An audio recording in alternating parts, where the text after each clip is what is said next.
gave him a high, happy spirit.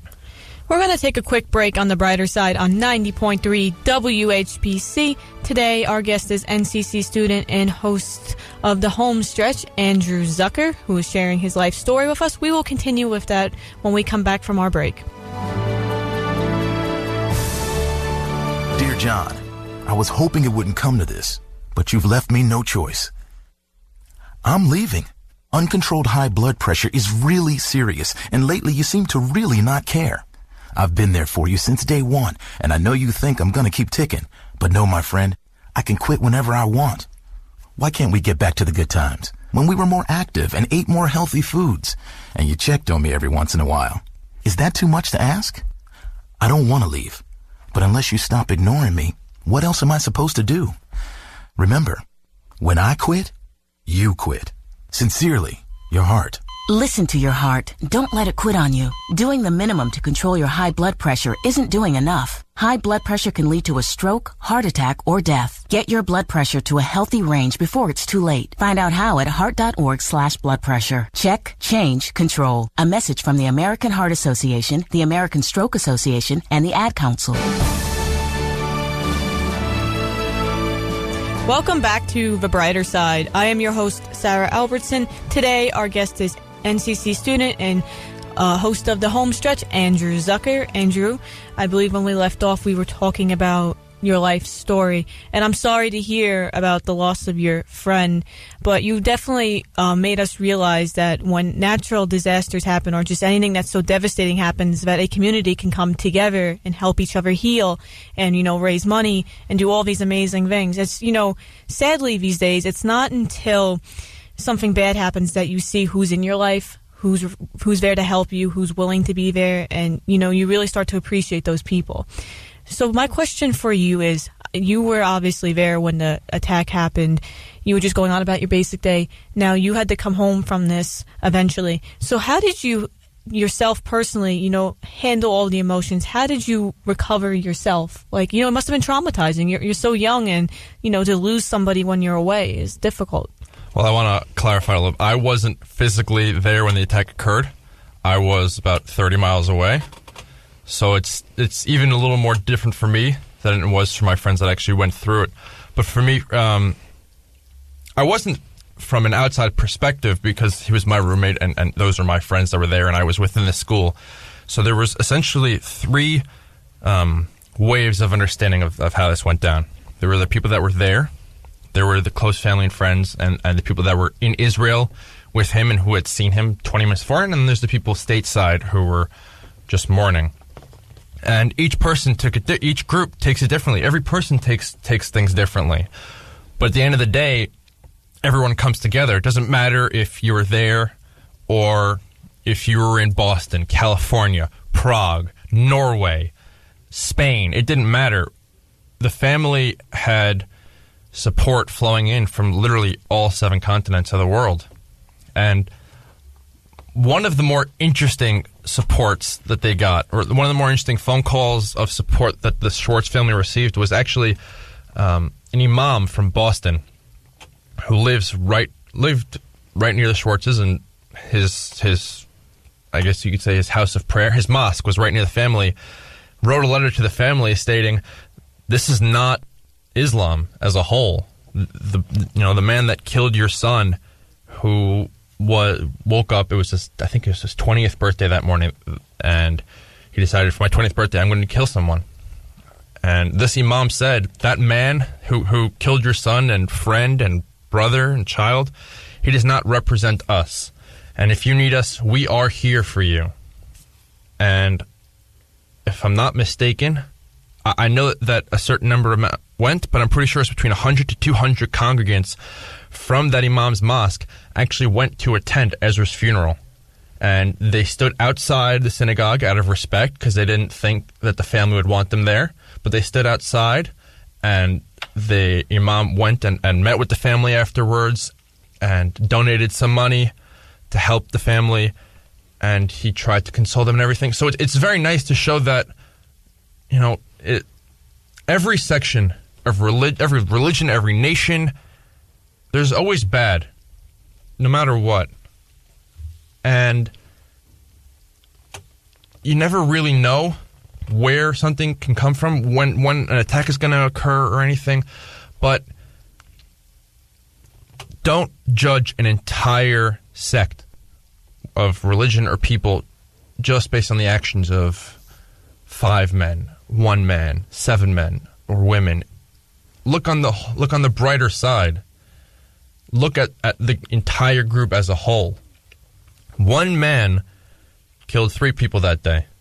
Killed my friend, a Jewish rabbi, and another Arab man. That's three lives taken by 1 man. But another 1 man came together. The imam who brought his congregants together to show support for my friend's family, and then reached out to other imams who reached out to my friend's family, and priests were coming, fathers were coming. It was people from all over and all walks of life decided to show up to my friend's family's house and say, it doesn't matter that we're a different religion, different color, different race, we're here for you. And it's a beautiful thing to see that it really doesn't matter what you are. At the end of the day, we're all God's creation. It doesn't matter what God you believe in. We were all created by the same person. We're here for the same purpose in life.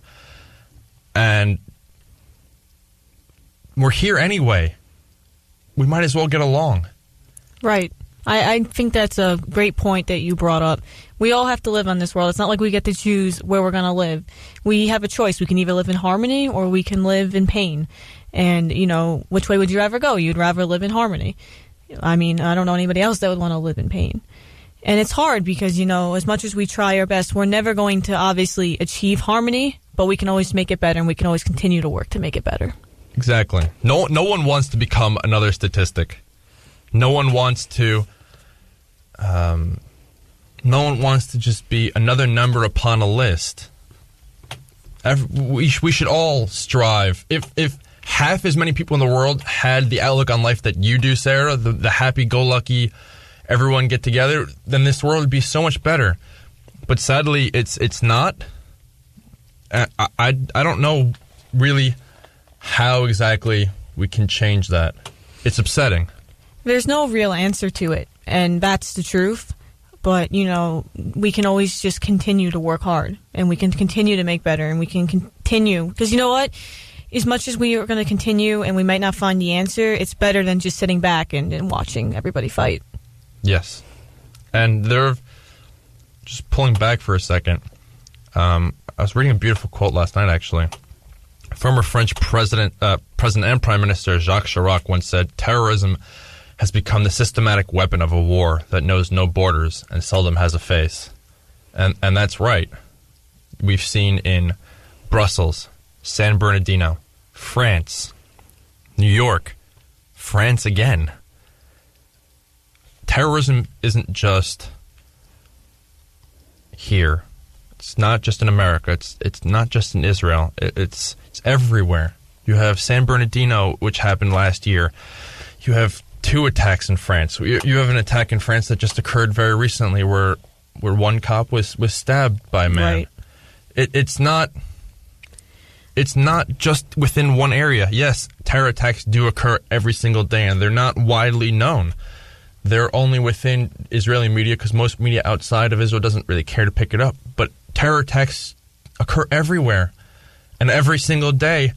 As sad as it is to see so many terror attacks occur, it's also nice to see many people coming together to help those areas get through it. Right, because if, we can't just sit back and we just can't watch these terrorists come in and, hurt people. We can't, if we just sit back and we watch them do this, we're going to lose everything.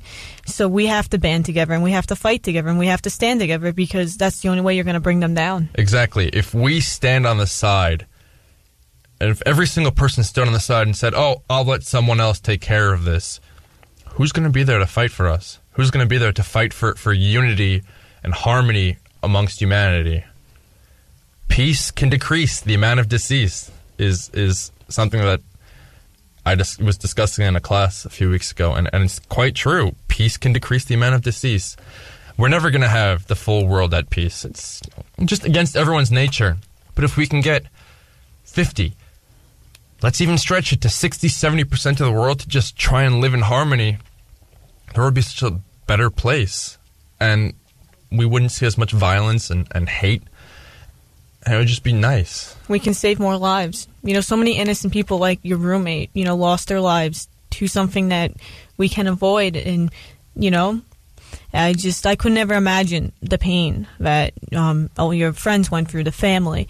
Like, you can't bring him back. But what you can do in his honor is to continue the fight with terrorism and to continue to bring peace and happiness to others. That is most definitely true. You definitely can't bring him back. I actually on his English the 1 year anniversary of his English death, a lot of us went up to Boston to be at the grave and be with the family, and we sat by the grave, and the cemetery that he's buried in does not really have big graves. They just have each grave has a little plaque, and his on it has a baseball bat and a glove and a Yankees logo, because even though he was from Massachusetts, he was a very big Yankees fan, we always made fun of him for that. But on the anniversary, the English date, we just sat there and we were just looking at it, and it was just, wow. I can't believe it's been 1 year. Doesn't feel real. It still doesn't feel real, no. I still sometimes will do something and I will see him in my dreams, or not only will I see him in my dreams, I see him in my everyday life. I might do something and I might hear him comment about it. And that first night, after he passed away, a lot of us, we went to the roof of our building and we just stared up at the stars. And one star stood out the most, and it was shining very, very bright. And from then on, we just called it his star. And wherever we were, there was always one star that was just shining so bright, way more than the other. And we always knew that he was there with us. It doesn't matter, physically, he might not be here anymore, but his soul is with us. And that's really what kind of helps me and his parents and our friends kind of move on, because we know physically he might not be here, but his soul is still with us. I couldn't have better said that myself. It's hard, it's so hard to lose somebody. It really is. There's no right way to actually comfort somebody. You just got to figure it out as you go. It's deep and very true.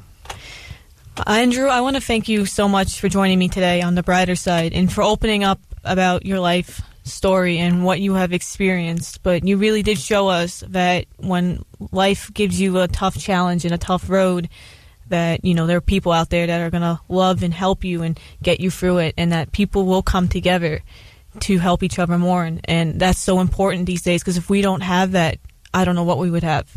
That was beautifully said, and thank you so much for having me today. I couldn't be more thrilled.